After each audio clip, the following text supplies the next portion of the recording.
Good afternoon. Know that we're waiting on a couple more people.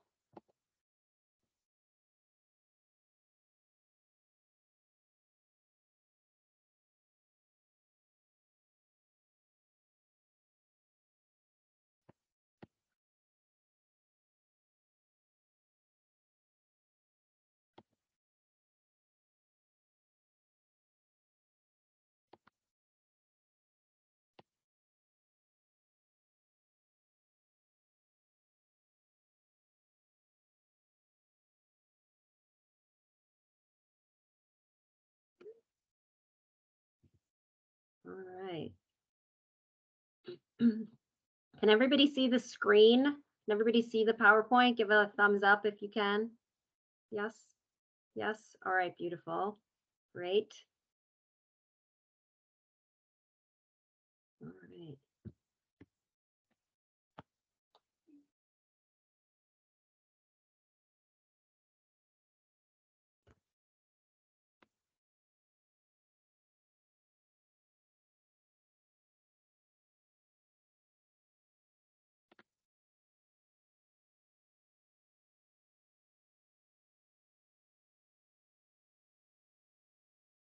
Okay, we'll give it another 2 minutes and then I'll let our presenters introduce themselves and we'll get started. I know there's a lot of information we have to cover here and what will end up being, I think, a short amount of time.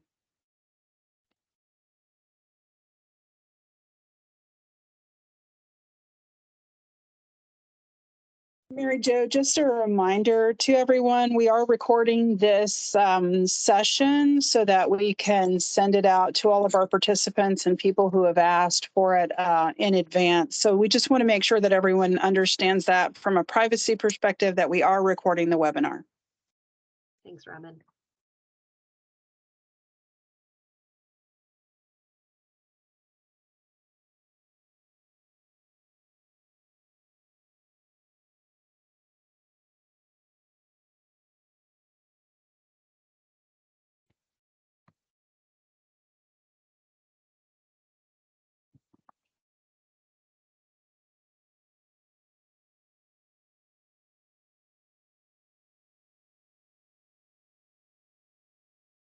All right.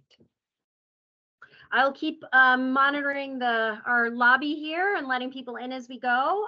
Welcome to all to our Creating Safety in Wilderness Therapy webinar. We have three members of the First Light Wilderness Therapy team who are presenting today. So we have our clinical director, Jennifer Cooper, our operations director, Chris Jones, and our medical director, Dr. Ryan Paterson. And they can all do a quick introduction as they go. I would ask that if folks have questions along the way, there's a nifty little Q&A feature. It should be in your toolbar. It's just a great way to make sure that we're not missing questions along the way, a little bit easier than the chat feature. You're welcome to use that as well if you're saying hello, but the Q&A feature helps keep questions and any information that goes along with those questions really well organized. So thanks for doing that. And just to reiterate, we're recording this so that we can share it with others who aren't able to attend today, and we can share it out with those of you who are participating as well. So I think we will get started. And again, thanks everyone for joining us. Jennifer, Doc Ryan, and Chris, I don't know who's starting, but I will let you guys take it from here.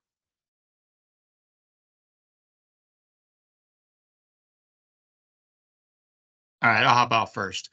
I'm Chris Jones. I'm the Director of Operations. I've been in and out of working in therapeutic programs for over 20 years, between therapeutic boarding schools, wilderness programs, education rec programs, and academic settings. As the Director of Operations, my role is more than just the boots, beans, Band-Aids, and backpacks. We really focus on creating those base levels of Maslow's hierarchy, safety and security. Everything that we do is focused on that. So I will pass quick introduction over to Ms. Jennifer. All right. Thank you, Chris. Well, my name is Jennifer Cooper. I am the clinical director here at First Light. I have the honor of providing clinical oversight and support to our First Light staff, students, and families. I have a background in education and have really specialized in child and adolescent development for about the last 15 years. Shifted into more of a clinical focus about 10 years ago, and really focused on the impact of trauma and complex developmental trauma on the developing child and adolescent. So I'm really, really excited to get to share with each and every one of you. This is such an important topic. Safety is near and dear to my heart, and something that at First Light that we just really hold high. Yeah, so that's me. I'll pass over to Dr. Ryan. Hi, everybody. Good afternoon. I'm Dr. Ryan Paterson. I'm a board-certified emergency physician primarily. I did a fellowship in wilderness medicine and expedition medicine, and I spend a lot of my time trying to figure out how to keep people safe and healthy in the backcountry, all over the globe, but specifically working with First Lights and the other New Vision Embark programs as the medical director. I spend a lot of time with the team trying to figure out how to keep our students safe and healthy in all aspects.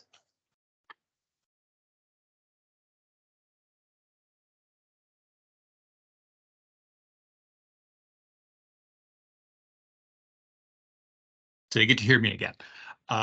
So as I said, we are focused on creating those basic psychological safety levels along with the physical safety levels. We do this by a variety of different avenues. We have trainings for our staff. I'm actually the lead trainer for first aid and CPR and wilderness first aid. We are implementing that all of our field staff and clinicians and any staff that works with students at any point has a minimum of wilderness first aid. I've had, we move people on towards woofer as they increase their level in the skills. We also have the SEM training provided by our field director. I also oversee all the driver skills as I'm responsible for the fleet of vehicles, fleet vehicle maintenance, driver safety, driver training. The most dangerous thing any program does is put a student in a vehicle, and that extends out to the staff. We need to make sure that they are out in the field safely. They're operating the vehicle safely. I'm also the safety and risk management officer for First Light, so emergency protocols and evacuations. And we conduct quarterly disaster drills, moving students from point to point. We conduct fire drills in the field. We conduct fire drills in the office. We're very focused on those basic safety needs. Slide. We have a fairly robust communication system between the office, the on-call staff, and the field teams. We use Garmin InReach satellite texting. Each team is provided with one. The field director and the on-call also have one. We have mapped out specific areas in our field area that have cell phone reception as a backup. Each team is provided with an Iridium satellite phone, and each team checks in a minimum of 2 times a day, 8 a.m. and 6 p.m. If this team misses more than one check-in, someone goes out to the field to check on them. Clothing and equipment. This is going back to that base level. If a student is not comfortable, they're not going to be able to do any work. So we focus specifically on the type of clothing, the durability. So every student has an initial issue of clothing. Every Friday, we take our field shower system out, which is an on-demand portable hot water heater, and we take a fresh change of clothes. Before that bag of clothes gets to a student, it has gone through for, does it have everything in it that it's supposed to have? And it's also checked for serviceability. As we rotate clothes through, normal wear and tear, 1 or 2 little burn holes. But if it's, blown a seam, we're pulling it out. We're changing those clothes almost weekly.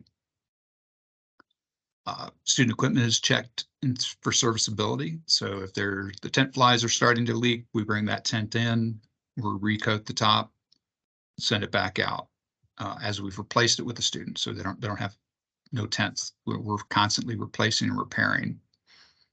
And same with backpacks, boots, anything that is damaged or is becoming unserviceable, we pull it out of service. If we can repair it, we repair it. If not, we dispose of it and reissue new equipment for the students. Slide. We do resupply twice a week, typically on Tuesday with staff exchange and then on shower days. This lessens the amount that the students carry. They also have fresh food twice a week. The big thing right now is a sack lunch. They love the sack lunch. 2 sandwiches, 2 pieces of fruit, and a bag of chips. You would be amazed at how happy a student is to have a bag of Fritos. As I said, we have weekly showers. These are hot showers. This is a portable on-demand water heater made by Julka. It's the same thing as if you've got a portable on-demand hot water heater in your house. It's the same thing. It's just portable. We have a large shower tent. So it's got a dry area. They put their dry clothes in there. They take the shower. They have a minimum of 5 minutes. Sometimes they go a little bit longer, but it's a hot water system that works really, really well. For the hike days, all the crew gear is carried in a vehicle. Now, all the students carry their personal gear. So their tent, their clothing, their sleeping pad, and all their personal belongings they carry.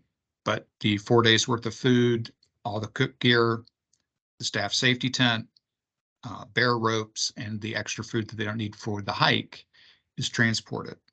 This has dropped the amount of hike refusals to almost none. Early on, when we weren't doing hike support, students' packs were, if you have a small group, it's a lot of gear to carry. So we decided to make the change to, we'll just do hike support for every hike. We've had almost no hike refusals. If there's a set, whether testing or medical appointment, my team in coordination with the field specialists will go out to the field, get the student and bring them in for whatever they need. If there's an emergency, safety emergency response, as soon as a team decides that they need extra support or whatever, they communicate through the inReach, the on-call. That starts our emergency response system. We have a text tree. We can have staff in the field within about 45 minutes to an hour. We've worked with local EMS at times that we can get out there. We can actually beat the local EMS to the sites. In the event of a helicopter evacuation, thankfully, we're in the same field area as United States Army Ranger School, and we have a map with all of their helicopter landing zones. And normally our groups are within a mile of at least one helicopter landing zone if we needed to evacuate a student in that direction. Slide. And it's Doc Ryan's turn.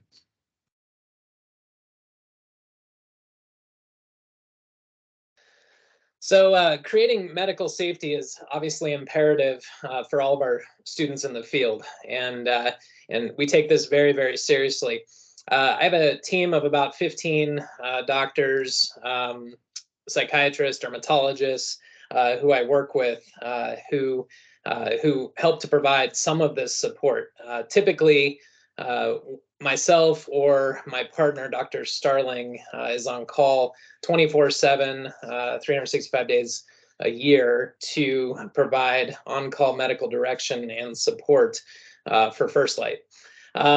We all are trained in wilderness medicine, which is a 2-year fellowship in specifically looking at the common ailments and medical conditions that people might encounter in the wilderness setting. So this includes plant exposures to bacteria, to water safety, to toileting, to cooking, to extremes of environment or other weather-related illnesses.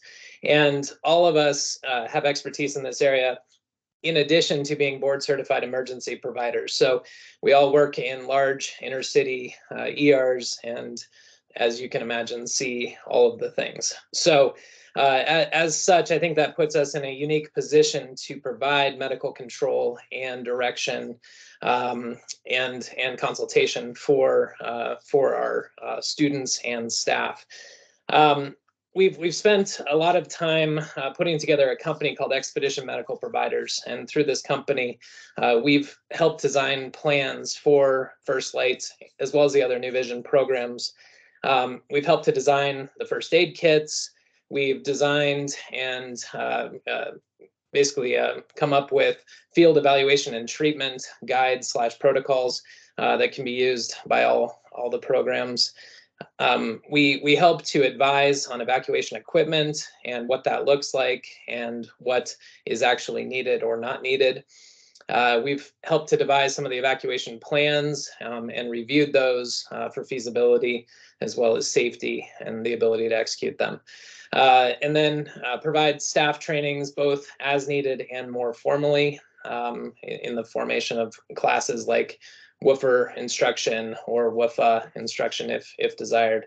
A lot of the staff trainings we've done have been more surrounding certain student concerns or issues, and we target the training for staff based on the needs of the student to make sure that we're meeting their needs medically.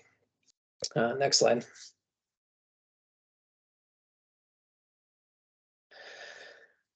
So with those ongoing trainings, a lot of it is surrounding medications, specifically in seizure medications or diabetes type medications.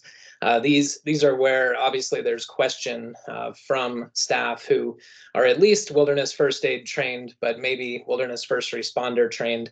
But making sure that we're doing the right thing for the student and making sure everybody's medical knowledge is up to date on the provision of medications and student-specific considerations. So Wilderness First Responders is a 72-hour course that is really the industry standard for all wilderness guides, not just in wilderness therapy, but wilderness guides across the board. And so this is the target that all of our staff will be wilderness first responder trained.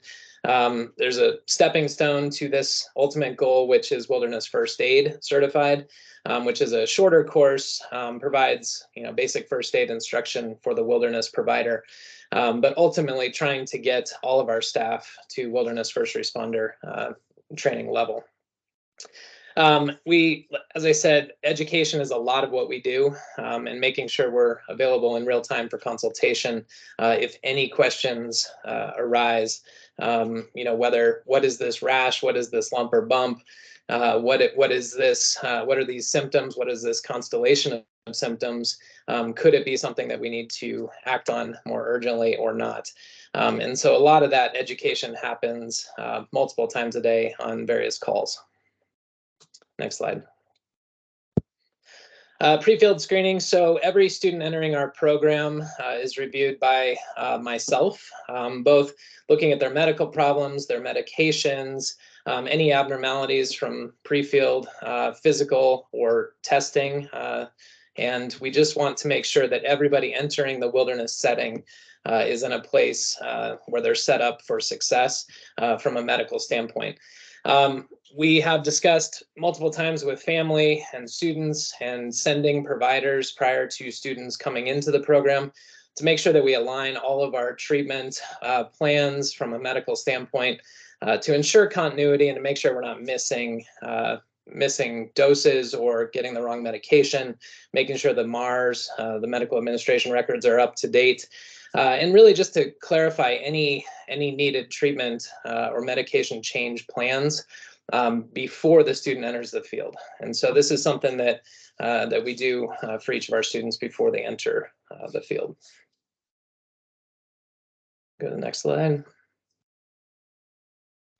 And as I already alluded to, we're on call 24/7. So we're on call and can receive text, we can receive photos, various rashes or injuries to help guide medical care in the austere environment. And so obviously being an hour from assistance or potentially 2 hours from actual definitive medical care puts us in a backcountry scenario, which therefore has a whole new set of considerations. And so do we pull somebody out of the field? Absolutely we will. And if that's even remotely indicated, we'll make sure that we err on the side of definitive care for all of our students. And so if we can treat in place safely, if it's a simple rash or mosquito bite or something like this, yes, we will treat in place and try to continue wilderness therapy as much as possible. But if there's even an inkling that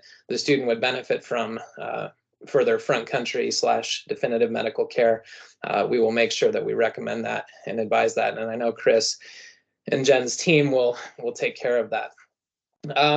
We can review a lot of things via telehealth, which is amazing. And so in today's world, sending photos and videos of various ailments really helps us to provide real-time guidance for people in the wilderness setting, which is pretty fantastic. We are always ready to help and come up with plans or recommendations to assist our students. And we're willing to always weigh in for our staff and to help guide how to keep our staff healthy and safe as well. So safety and emergency response, typically the first call will go to Chris and his team. Immediately thereafter, the medical team will be involved. And this is the pattern that we set forth so that if an evacuation needs to happen, that evacuation is already moving forward by the time medical control and direction are contacted. And then we are, as I said, always ready to help and guide if needed. Next slide. This is something that we do frequently. So as I already said, we do a lot with training regarding medication administration and helping to guide some of the programmatic trainings for our staff. We also review medication administration quality lapses. So if we somehow provide the wrong medication or the wrong timing of the medication, these are recorded and we help to review these and mitigate further errors in medication administration. We review the medication administration documentation, protocols, dosing windows, and we've helped guide some of this to streamline it to try to minimize errors for our students given medication by our staff. And this is obviously a big area where a lot of oversight is required, and one of the areas in wilderness therapy that has a potential to go quite sideways if we're not paying attention. So we take these policies and procedures very seriously, and it's exceedingly important that we review these quality lapses to make sure that we can mitigate any future error.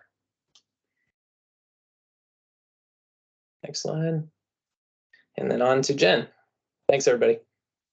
All right, I am going to round us out by talking about how we as a program take multiple measures to create emotional safety for the students and the families within our care.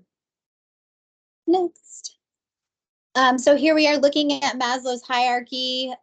We've heard how, Chris does such an amazing job in meeting the physiological needs of our students, but it's really important that, we're considering the physiological needs in order to work to provide that feeling of safety so that the students are able to do the deeper emotional and trauma work within the wilderness environment. Next.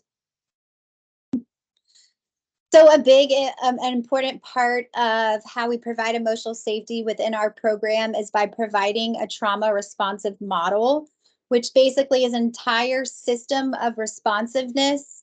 So being trauma responsive is not just recognizing the impact that trauma has on the developing teen's neurobiology, but creating systems throughout our entire program of responsiveness to attune to the impact that trauma has potentially had on the students in our care. We look at our students through the lens of what is your story and what has potentially happened to you, and not from the lens of why did you do that. We want to be curious and understand where they come from, and we understand that there's the internal emotional unrest is typically leading to the externalizing behaviors that are bringing them to us. Next. I'm going to talk a couple about some of the elements of trauma responsive care and how they're implemented within our program. We acknowledge that the journey of the student and the family starts before admission. So families' journeys have likely started before they come to us. We give them space for questions, thoughtful conversations, and safety in the initial admissions relationship to support the oftentimes anxiety-provoking decision to enroll their student into treatment. We do not push a mad rush to the field. At admission, students are welcomed with a warm welcome. Staff are curious about their journey, validating their feelings, attuned to how stressful the transition into treatment can be. And, you know, when they're given, we start with the initial outcomes material, we move at their pace and continue to answer questions as they come up. So we're not pushing, we're on the student's time, we're meeting them where they're at in their emotional journey. We integrate them into the group thoughtfully when the student is ready and is integrated out into the field. They often appear within the group that's been identified, will support them in getting their tent set up so that the whole group isn't, you know, bombarding them and overwhelming them as they enter into the field. And so that they can start to integrate in and form relationships with the staff and the students. Students will often do an intro circle to thoughtfully welcome the student in. All of our students have personal tents, which are their safe space. It's always interesting because I'll go out to the field and, you know, students really own their safe space, and some students will create, you know, space around their tent where they clear the leaves and create a path in. And so we really want to empower them to embrace that as a safe space within the field. Students share their stories at their pace. It's not a requirement as they come in to unload and go in those deep, dark spaces right away. We're not forcing participation. Again, we're meeting students where they're at. We know that they're emotionally vulnerable, and we attune to that and coach staff in a way attuning to that as well. Staff receive extensive training prior to entering the field, so staff participate in extensive pre-hiring, hiring seminar training, and they also participate in weekly clinical in-service trainings where members of the therapy team rotate and provide training on different topics that are relevant to working with the students in the field in their care. Another really amazing resource that we have here at First Light is our Chief Clinical Officer, Steve Sawyer, provides a weekly staff support forum where he provides support for staff where they can come and discuss things that have happened in their time in the field and receive expert advice as well. So we're really focused on developing staff so they can support the students with the emotional safety. We also follow a relational model. We do believe that healing does happen in the context of safe relationships. And I'm going to talk a little bit more about that and our CASA model and our establishing of, safe relationships. Next. So how is emotional safety manifested? These are different 6 tenets that we always keep in the back of our minds and the forefront in how we respond and work with students. So safety, I am here for you. I will not leave you. Structure, I can create some sense of predictability. You know, in wilderness, we do have some flexibility in, structure, and we can spend more time on certain activities depending on the need of the group. But we do strive to provide structure that students can count on. Like we're always going to get up and do check-in. They're going to have a 15-minute snooze every morning so that they can, have that time to wake up and join the group. They're going to have growth zones. They're going to have pot on. And so they're going to have times throughout their day that they can count on to provide that security. And we know that especially, having experienced, trauma and that dysregulation, that structure and security is so important. So the security, right? You can count on me. Self-awareness. I'm committed to looking at what is my stuff and not yours. We encourage all of our staff throughout the program to be committed to doing their own work. As we know, in order to provide emotional safety to our students, that we need to be looking at our own stuff and healing in those areas so we can work with our students to facilitate that journey of healing.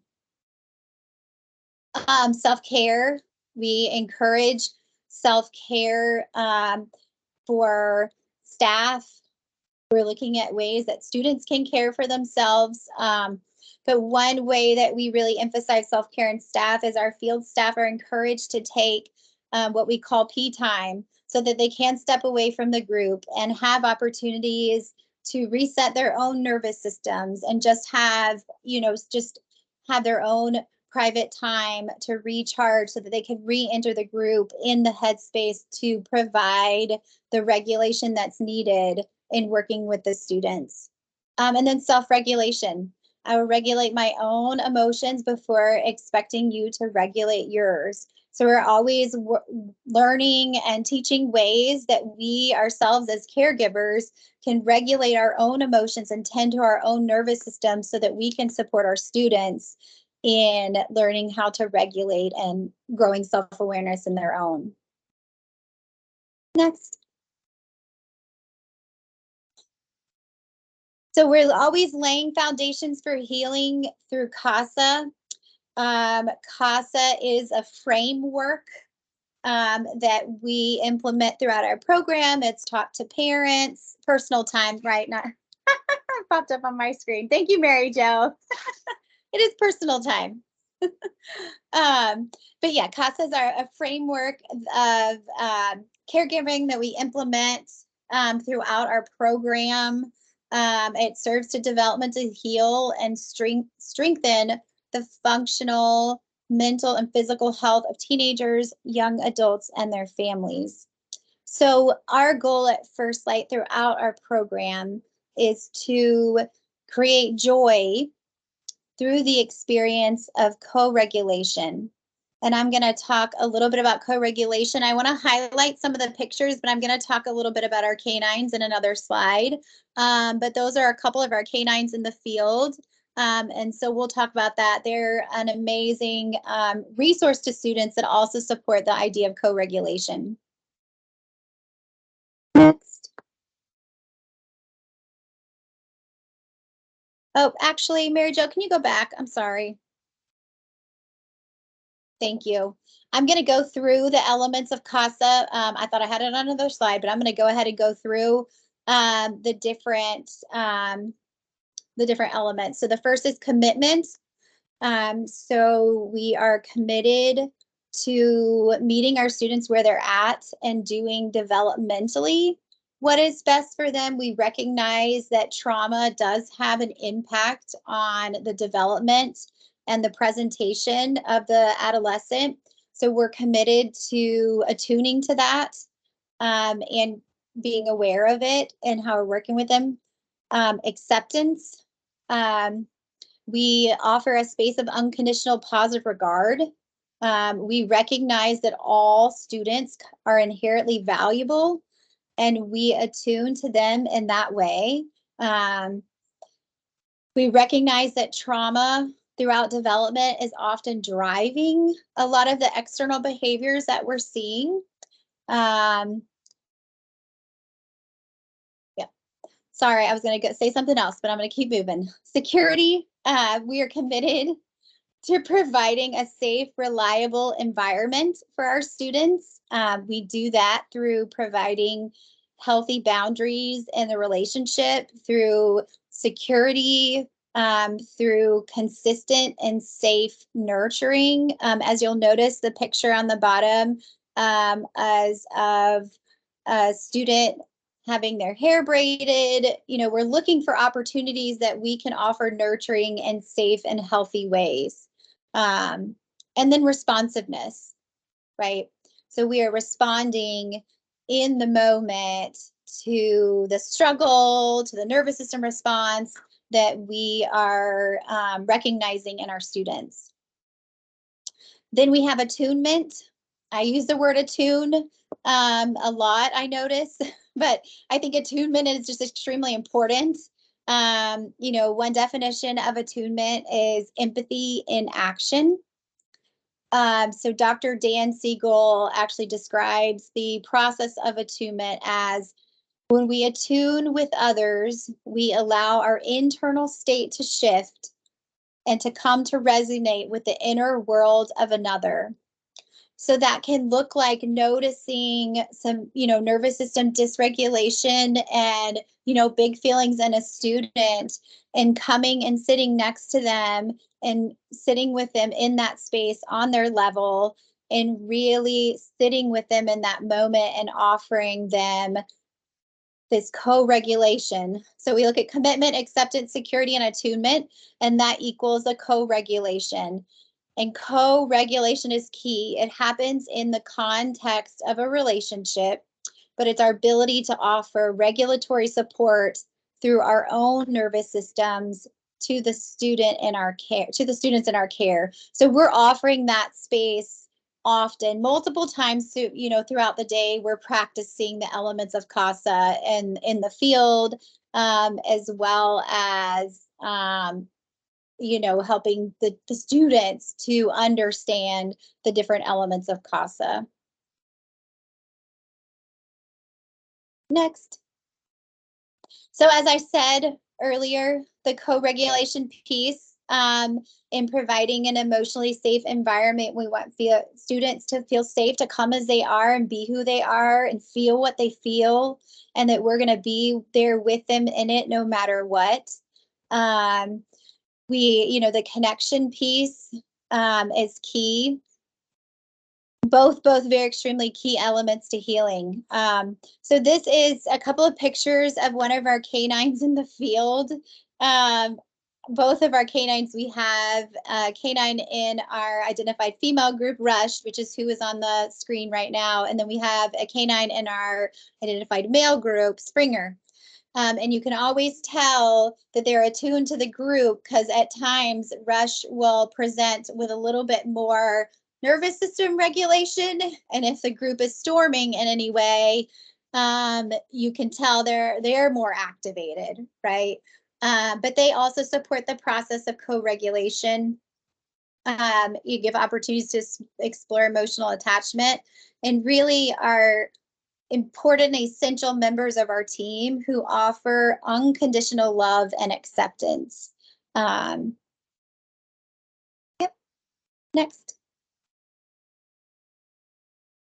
So, you know, kind of to sum it all up, right? We look at, in order to, you know, offer emotional safety, we have to recognize that the behavior is just the symptom, that our goal is to get to the root of the underlying unrest, emotion, hurt, sore spots, pain, and to meet them where they're at through trusting relationships, through all the elements that I mentioned above, through co-regulation, through connection, through offering commitment, acceptance, security, and really that space for healing that is characterized through the element of, that unconditional positive regard and valuing each, or seeing each student for their inherent value. So we see the need, the underlying need, not just the behavior, and we seek to meet that need and get to the root and foster joy and healing with all of our students in the field through developing emotional safety in the field and through relationships. I want to, kind of send us back to Mary Jo. We did go through that. There was a lot of content, but I think we did move through at a pretty good speed. So I wonder if this would be a great opportunity to open up the floor for any thoughts or discussion or questions, but I'll send it back to you, Mary Jo. And, you can add anything or facilitate that. Yes, I'd love to open it up to questions. I know that, this is often a really critical question, right? The question of safety comes up right from the get-go in the admissions process, from parents, from referral partners. What are we doing to keep our students safe? And we really wanted in this presentation to highlight the various components of safety and come at it from from all different angles. And so I'd love to see if folks have questions. You're welcome to jump on and throw a question out there or throw something in the chat. And just to highlight, Darren Reiner, yes, Georgia is beautiful. And very green and spring-like right now as well. So I'll highlight that. But does anyone have any specific questions, thoughts that they'd like to share?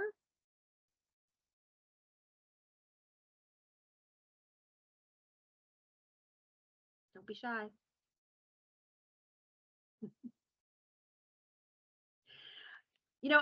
I can think of some questions that and I'm sure Robin can as well, but questions that come up from parents in this process, right? As they're thinking about sending their child into the wilderness. Chris highlighted it right at the beginning of the call, at the beginning of this webinar, the pieces of how are we keeping students, dry, warm, safe, all of those pieces. I think it's really critical to note that none of that is, sort of accidental. It's all extremely intentional. So, again, I think that there's so many little details that are put into place. And that starts, right at the beginning of the admissions process. So whomever it is on our team that's speaking with a parent, we focused a lot on this webinar on the pieces of how are we helping to keep students safe. But I think it's really important to note that that level of attunement and that level of care around answering parent questions at the outset of an inquiry about wilderness treatment is just as important, right? We recognize how how frightening it can be for parents to consider sending their child out to the wilderness. So I think that's really important to highlight as well. Julie has a question here. When students first arrive, who meets with them as they're making the transition to the field? So that's a great question about our enrollment process itself. Jennifer, do you want to start? And then, Chris, you can jump in as well. Yeah, so when students arrive on site, they're greeted by our amazing admissions counselor, Robin Jones, who creates such a warm, inviting environment, and other members of the staff. Typically our program director's there. Chris is often there. Myself at times, am there. And so they're really greeted by different members of the staff. Attuning to where they're at, introducing ourselves, answering any questions, offering hydration and snack. Although I will say, a lot of our students are coming in. We do have, a population of our students that come through transport and will often say that they had a steak on their way in or had Chick-fil-A twice or, but we're always seeking to meet their, nutritional needs and just really validate their experience and where their nervous system's at. And then the process, Robin will typically start the process by sitting in the lounge with a student and administering a battery of just initial outcomes assessment tools. And so we really work at the speed of the student to go through the different initial assessments. And again, that's a good opportunity. Our field director is often a part of that as well, but a good opportunity to sit down with staff and ask questions during that time. And then following that, typically, Chris will get them outfitted and explain any gear and start that process and getting the student really prepped to go out to the field. I think one other important thing to note is as a student is headed out to the field, we also have an orientation packet that really gives a lot of just initial information that a student might have questions on that didn't know to ask, or, just kind of gives a good the field into wilderness. And they have the opportunity to read over that on the way to the field. Chris, you might have something to add. Did I answer? Yeah, I think you gave a great answer on that, because it's not just, a field staff or somebody. The students are actually meeting the vast majority of the senior leadership of the program when they first arrive. So that gives them that touch point. And so they know all of our names. They know all of us. And they know that they can go, Chris, I want, which are my joke is my pronouns are I need, I want. Because when a student sees you, that invariably they're like, Chris, when's Chris coming out? When's Jennifer coming out? When's Nick coming out? When's Robin coming out? So it's that initial impression that we form with the student that we are here to take care of you. We're not just some, nameless person up in an office. We are genuinely concerned about what you need so we can help you get to where you need to go. It is not uncommon for a student to walk in and the vast majority of our leadership team will pass through and introduce themselves or work with them at some point during their admission process. And there's no time limit. I've literally had a student get really dysregulated at me during intake because I asked a question and she blew up at me. And I was like, okay, we can come back to this. When she left, in her final circle, she apologized for yelling at me the very first day. And I said, that's okay. That's where you were at. So keeping, that perspective with the students. Some students breeze through the process in an hour and a half, some take 4 hours. It's what they need. It's their pace. Right. Yeah, and I think that's really important to highlight that we don't have a time limit on the enrollment. We have in one circumstance that I'm aware of had a student return the following day with her parents because the admissions process was really difficult emotionally, and so that's not the norm. But I just want to really highlight that it is really critical to us that we are attuning to where the student is at, taking time, ensuring that they have answers to their questions. Many students have a lot of questions, and we want to make sure that as appropriately as possible, those questions are answered, and they have an initial experience of authenticity and of genuine care and concern from everybody that's involved in that process. And then the other point that I wanted to make sure we highlight is that as students go into the field, that process is also structured based on what a student needs. So if a student is is really, nervous about entering into a group, there may be one student who's already pretty well established in the group who's going to come out and meet that student at the vehicle and introduce themselves and help bring them into the group. So that process in and of itself is also structured based on the needs and the personality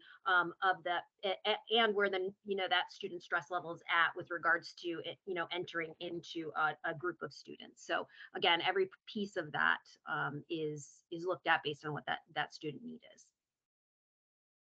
Mary Jo, we have a couple of other questions in the chat. We have one from Darren. What percentage of in-service trainings are medically focused? So I can kind of answer on that one.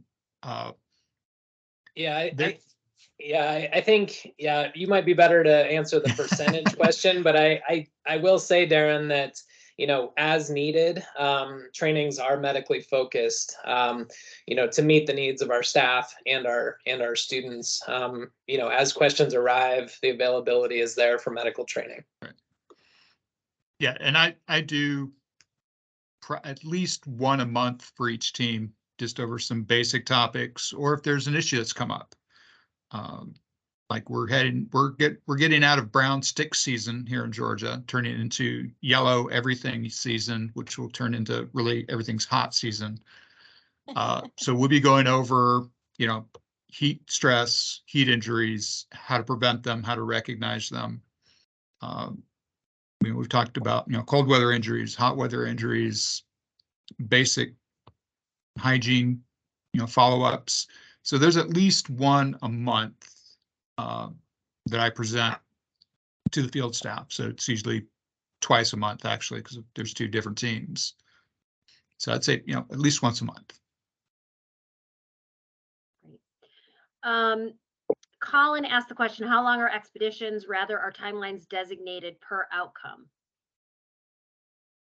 That's Jennifer, a great do you want to question. tackle that one? Yeah, so generally our program is between 11 and 14 weeks. It really is an individualistic journey for each student. They each have their own goals and objectives and outcomes that they're working towards throughout the process that are collaboratively created with the student and the family, and often looked at and updated throughout treatment. So generally speaking, I would say 11 to 14 weeks. And, we're always reevaluating or just looking at the progress towards the treatment plan and the goals and outcomes throughout the process, to really narrow in on the, exact time. It's different, for each student. And just, to add on to that, right, every student has has treatment plan goals that are set, right, at the start of their experience, and students are coming in at any time of the year. There's no sort of, there's no set start time for a student experience, and there's no set end time, right? So every, just to reiterate, every student's experience is different, but there is a rolling admissions process. So at any given time, there are students in the group who are at different stages of their treatment journey, and that journey is going to look different for every student. Yeah. Thanks for that comment, Julie. Yeah, I appreciate that. Yeah, we work really hard in the enrollment process to ensure that it's really attuned to the student need and the family need, right? I mean, we have families who want to come and have come and met with our team before enrolling their child. We have parents who bring their child with them, and for some families, what makes sense is for them to leave fairly quickly after dropping their student so as not to increase anxiety, and for other families it makes sense for them to stay to help their child through the process. So again, there's no one size fits all.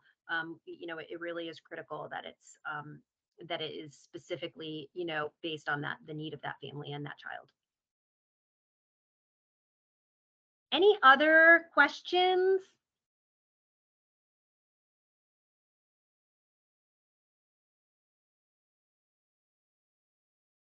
Are groups separated by age? Yeah.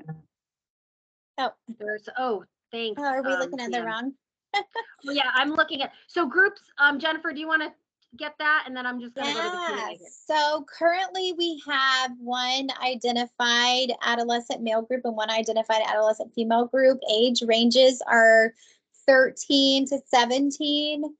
What we do when we have, you know, a little bit more of a range in a group is we do offer opportunities for, you know, the, you know, chronologically or developmentally aged younger kiddos to participate in developmentally appropriate excursions and activities. So we're going to attune to the developmental need of the teen that we're working with within the group. So sometimes that does look like maybe some of the students who present as older might, you know, be able to have an opportunity to do something a little bit different than the younger students. But we are thoughtful about, you know, integrating in different ages within the group milieu and what that looks like. And at times if it isn't appropriate, right?